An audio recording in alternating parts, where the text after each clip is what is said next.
Hi, this is Paul from Supporting Act Counseling, and today I'm going to talk about the idea of euphoric recall.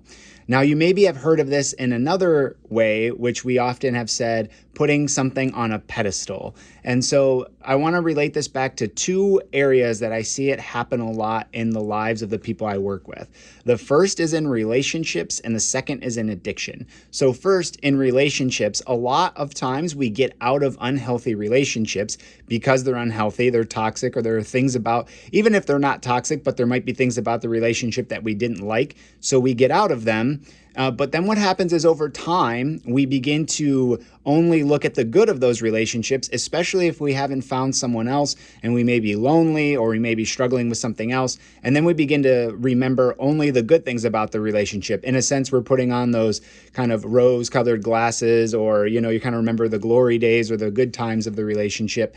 And then we forget all the bad. And so a lot of times this leads people back into unhealthy relationships because they only remember the good things about the person they were with. As I mentioned, this also happens in addiction, where people kind of look back at the glory days, they look back at all of the fun of using, but don't often reflect on all of the negative things that happen. So one of the easiest ways to combat this is to simply, when you're thinking about the past, be very objective and concrete. Don't just think about the positives that have happened. Spend your time thinking about some of the negative things as well.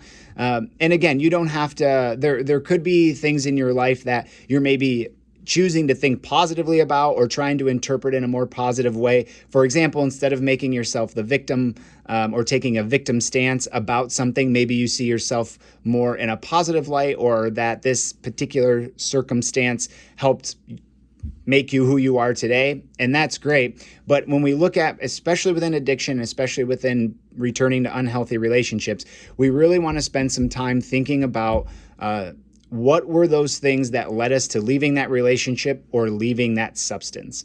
And so slow down, spend some time thinking, some time reflecting, and remembering why it was that you maybe got out of that relationship in the first place, or even got away from using those substances. So the other thing that can really help with this, obviously, is counseling, is having somebody else that you can discuss these things with and who can push you and pull you and help you discover how those relationships or that using maybe affected you, and the difference now that you're no longer in that relationship or using substances. So hope you found this helpful. Thanks for tuning in.